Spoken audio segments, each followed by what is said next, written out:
Halo teman-teman semua, waktunya weekend kembali kita menjawab pertanyaan dari Instagramnya NFC.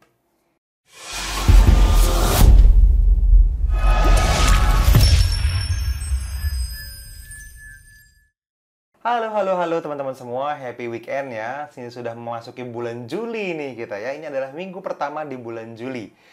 Happy weekend buat teman-teman yang mau ngapel mungkin, atau mau ngajak istrinya jalan-jalan, atau mungkin acara keluarga, atau mungkin mau kondangan, atau mungkin masih jomblo dan nonton YouTube NFC sekarang. Anyway, happy weekend ya teman-teman. Kita menikmati dengan berbagai cara yang kita suka masing-masing. Dan di video kali ini seperti biasa, teman-teman, kita akan menjawab banyak banget pertanyaan yang masuk dari question and answer minggu lalu, yang masuk ke dalam Instagramnya NFC di dalam question box yang isinya tentang forex trading. Semuanya tentang forex trading. Ada lebih banyak pertanyaan dari minggu sebelumnya, jadi kemarin sempat kita bahas tuh ya beberapa pertanyaan di dalam YouTube. Dan oke banget sebenarnya. Jadi menurut saya kita akan bisa lahap semuanya supaya teman-teman bisa langsung dapetin dagingnya, sehingga teman-teman bisa dapetin mungkin pertanyaan-pertanyaan yang teman-teman belum pengen tahu sekarang, tapi bisa jadi kendala di masa depan, teman-teman bisa tahu jawabannya hari ini ya. Itu fungsinya. Yuk kita sekarang masuk ke dalam pertanyaan-pertanyaan yang masuk ke Instagramnya NFC. By the way, teman-teman, besok itu akan ada nih, kalau teman-teman lihatnya ketika hari pertama diupload, besok hari Minggu itu teman-teman akan bisa dapetin kesempatan untuk nanya juga kok di Instagramnya @NusantaraFX Community tuh ya, Nusantara FX Community tuh di pojok ada. Masuk ke Instagram, terus follow IG-nya dan siapin pertanyaannya ketika story-nya muncul ya. Saya rasa udah muncul sih sekarang kalau teman-teman nontonnya hari pertama ini ya. Alright, teman-teman, sekarang kita mulai dari @hilman_rashid_a. Mas, kalau area UFO sudah tidak fresh, tapi ACL masih confirm, masih valid kah? Nah, kalau ACL-nya masih confirm, teman-teman, ACL itu auto climate ya. Kalau UFO itu maksudnya area auto UFO, bukan unfilled order atau supply and demand yang dengan mata teman-teman bisa lihat kayak kita, tapi menggunakan tools. Nah, bedanya kalau misalnya dia masih confirm auto climate-nya dan STD-nya masih di bawah current-nya, ya ini materi FFC lagi nih kalau teman-teman belum pernah ngerti STD dan current ya. Tapi ya udah, anggaplah teman-teman ngerti, kalau nggak ngerti ya ikutan FFC makanya. Ini masih valid teman-teman. Oke, sampai kapan? Sampai auto climate-nya sudah tidak valid lagi. Artinya current-nya sudah melebihi STD-nya, standar deviasinya, sehingga trennya sudah kemungkinan besar akan berbalik. Kita udah nggak bisa jadi trend follower lagi, gitu ya. Lanjut.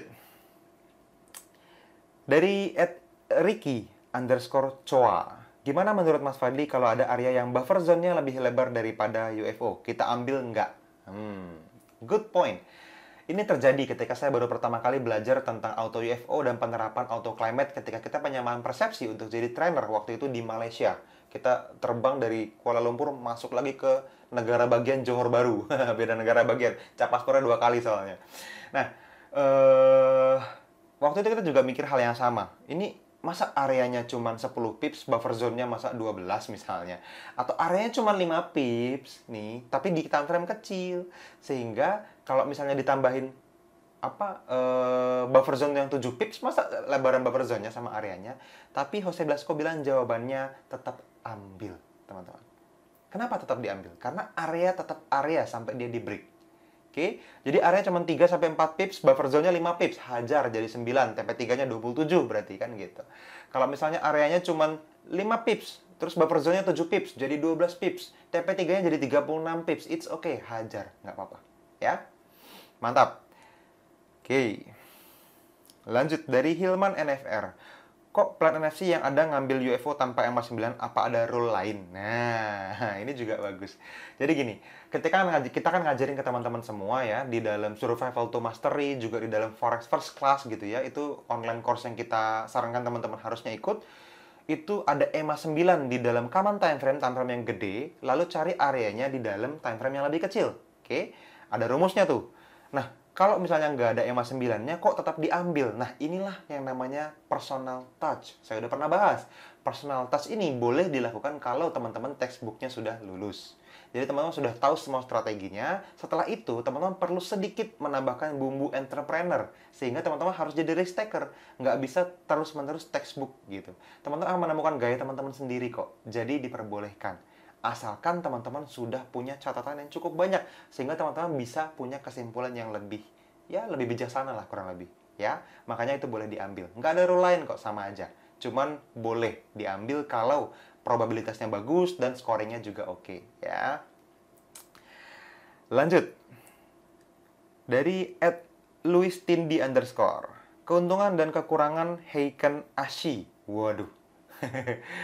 Nah, ini saya rasa mungkin sebuah komunitas di luar NFC, saya nggak tahu, atau sebuah teknik di luar kita, supply and demand, atau mungkin ada orangnya yang ngajar namanya Heiken Ashi, saya nggak tahu. Tapi yang pasti saya baru dengar nih dari Mas Luis Tindi ini ya. Saya nggak bisa komen apa-apa, teman-teman, tapi sekali lagi, teman-teman, selama dia menawarkan sebuah konsistensi, teman-teman boleh tes dan ukur. Selama dia memberikan kemungkinan untuk beli di harga rendah dan jual di harga mahal, teman-teman boleh tes dan ukur. Tapi jangan langsung percaya, itu saran saya. Ya, kalau NFC karena saya yang membangun, saya yang merasakan dari awal sampai sebesar hari ini, saya boleh bilang kalau ini bagus gitu. Tapi kalau misalnya yang lain, keuntungan kerugiannya, aduh, saya nggak bisa komen. Ya, tapi teman-teman perlu dengan akal sehat memilihnya. Oke, lanjut. Dari Vian_OCT, Oxnya. Lebar pips yang normal untuk trading di H1 dan H4 berapa, Mas? Kalau kita bicara lebar pips yang normal, ya jelas harus sesuai dengan lebar areanya. Kalau H1 biasanya, ya sekali lagi biasanya, itu antara 20, 30, 40, sampai 60 pips masih normal. Kalau H4 itu biasanya 30, 50, sampai 100 pips masih normal. Gitu ya. Oke, lanjut dari @diet.ig. Berarti dia punya diet FB, punya diet YouTube, punya diet IG soalnya ini ya. Kenapa market forex tidak 24 jam seperti kripto, padahal sudah banyak institusi dan trader yang pakai komputer on 24 jam? Nah, bedanya teman-teman, forex itu karena masih berhubungan dengan exchange, dengan foreign exchange, dengan mata uang teman-teman. Sehingga kita butuh transaksi yang banknya tetap operasional, tetap buka. Kalau seluruh bank di seluruh dunia tutup, kita tidak bisa transaksi forex tentunya. Bedanya kalau kripto, dia bukan bank dan dia buka sepanjang minggu, sepanjang tahun gitu. Nggak ada tutupnya karena nggak butuh bank untuk beroperasi. Ya, itu aja bedanya kok. Jadi, kalau bicara 24 jam, jelas 24 jam sama-sama, tapi tidak 7 hari seminggu. Forex hanya Senin sampai Jumat. Ya, lanjut. Lanjut dari @irfan.apandi_. Flip itu maksudnya apa ya, Mas? Oke. Flip itu pembalikan area. Yang tadinya area sell, terus di masa depan berubah jadi area buy di harga yang kurang lebih deketan atau sama. Itu kita sebut sebagai flip. Atau sebaliknya, buy jadi sell atau sell jadi buy. Ya. That's it. Oke, lanjut dari @devara_ramanda. Mas, Quasimodo level itu apa juga merupakan jejak Soros and the gang katanya. Quasimodo level. Oke, saya pernah dengar Quasimodo level, tapi saya belum tes dan ukur, jadi saya tidak berhak untuk mengatakan itu apakah jejaknya Soros, apakah bagus, apakah jelek, saya nggak tahu. Tapi ya tadi, kembali lagi ya ke pertanyaan yang tadi di awal, teman-teman tes dan ukur. Kalau memang teman-teman mengetahui rule-nya bukan rule, core strateginya ya, dasar kenapa dia diciptakan dan bisa dipraktekkan sama teman-teman semua, dicatat, dites dan ukur sekali lagi. Tapi kalau nggak jelas, jangan. Kalau sumbernya tidak jelas dan tidak bisa diukur, jangan. Kalau bisa diukur dan dicatat, itu kabar baik. Siapa tahu itu bisa bekerja dengan baik. Ya, kabarin ke saya. Nanti kita bisa tukar pikiran. Ya, saya belum sempat ngetes. Lanjut dari @ahmad_rizki. Grafik corona bisa ditradingin nih, Mas, katanya. Oke, ya. Bisa. Kelihatan kan, lagi naik, terus tiba-tiba ada base area, terus turun gitu kan. Jangan-jangan ini supply. Nanti kalau naik sini lagi, kita bisa pasang sell limit di situ ya. Oke. Enggak ya, bercanda ya. Lanjut.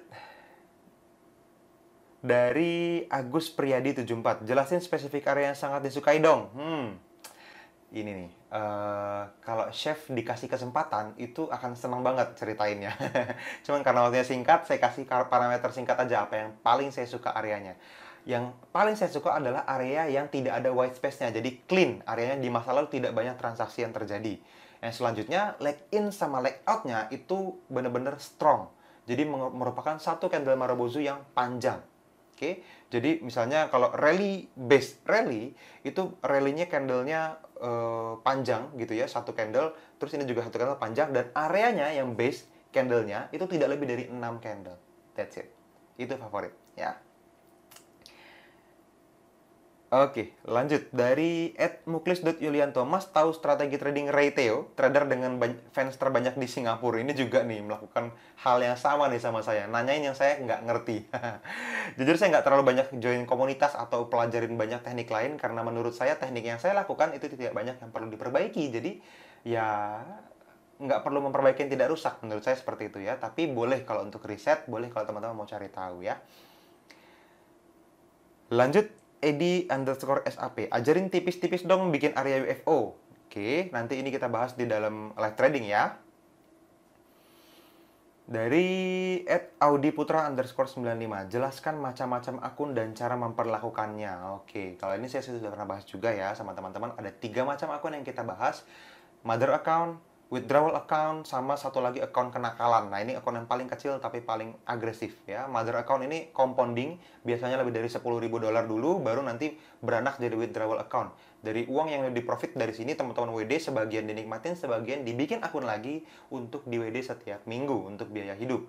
Jadi mother account ini untuk jangka panjang, withdrawal account untuk kehidupan sehari-hari. Akun kenakalan yang paling kecil yang mungkin hanya $1.000-2.000 itu bisa untuk teman-teman beliin barang-barang yang teman-teman suka banget tapi mahal ya. Itu.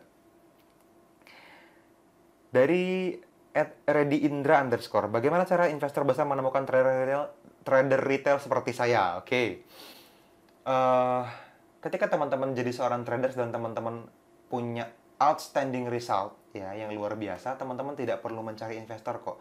Dengan mudahnya semesta akan nganterin. Saya juga nggak nyari kok teman-teman. Tiba-tiba ada perusahaan besar merapat, tiba-tiba ada orang dengan dana yang gede banget merapat, tiba-tiba ada satu tim yang titip dan seterusnya. Itu semua investor-investor yang karena apa ya? Karena portofolionya kita, karena nama baiknya kita, itu kita jadi dipercaya dan akan datang dengan sendirinya di tahun-tahun pertama kok, nggak lama-lama.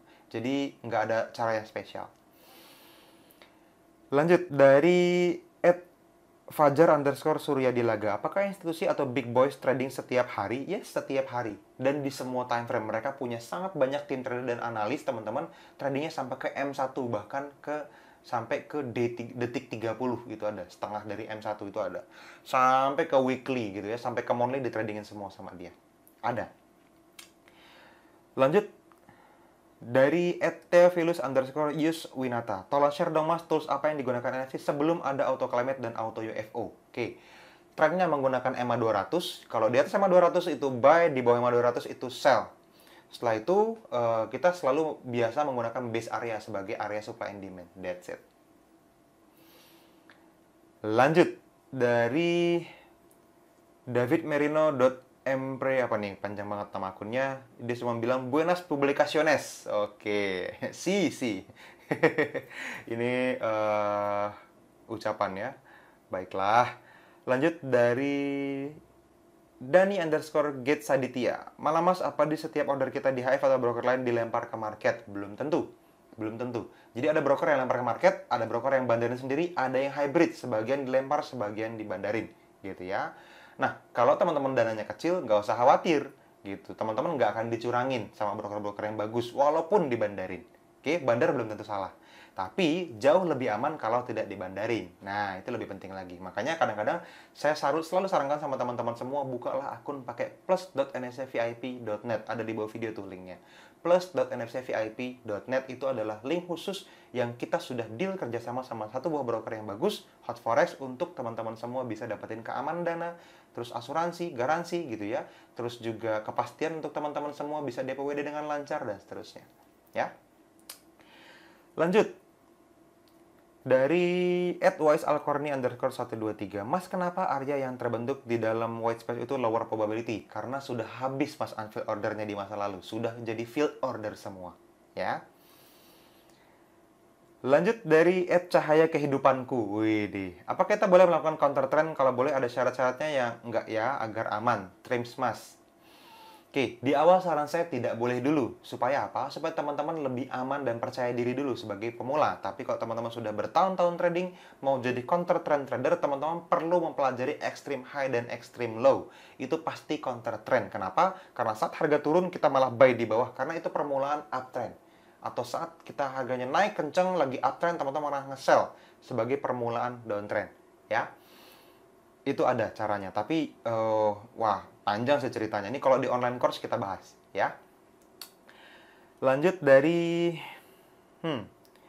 Ismail underscore Andromeda, ya. Lebih pilih mana buat jadi pegangan? Price action atau chart pattern mas? Oke. Tetap jatuhnya supply and demand lah. Dua-duanya bisa dipakai pendekatannya selama mendekati area supply dan demand, kita akan buy atau sell di sana. Oke. Lanjut, @siparu underscore. Mas Fadli boleh lihat contoh pembahasan kasus atau setup yang ada di Tribelio nggak? Boleh. Nanti ya kalau kita lagi live trading saya akan bahas ya. Oh, udah habis ya. Yep, itu aja teman-teman. Beberapa pertanyaan yang masuk ke dalam Instagram minggu ini ya. Cukup banyak pertanyaannya, tapi teman-teman saya terus happy untuk menjawab. Karena apa? Saya juga ngerasain kebutuhan haus informasi dan edukasi di awal. Ketika saya belajar trading itu nggak banyak channel yang benar-benar berbagi kayak NFC hari ini. Makanya saya pengen benar-benar berbagi sama teman-teman semua. Untuk itu, teman-teman di luar sana juga banyak banget yang butuh video-video seperti ini. Please teman-teman izinin jempolnya, klik tombol share tuh yang ada di bawah. Sut, panah gitu ya. Share, boleh di-copy linknya langsung juga, boleh juga langsung dikirim ke YouTube, ke Facebook, ke Twitter teman-teman semua, ke apalagi Instagram, ke Telegram, ke grup-grup WhatsApp teman-teman semua, grup-grup Facebook yang teman-teman join, grup-grup forex, supaya teman-teman bisa mendapatkan amal jariah lah kurang lebih ya. Banyak orang yang lebih baik teredukasi bahkan secara gratis dari Nusantara FX Community ya, karena kita pengen nge-share-nya sepenuh hati. Oke, thank you buat teman-teman semua yang terus follow kita, dan kita akan kembali lagi di question and answer minggu depan ya. Sampai ketemu minggu depan. Dadah.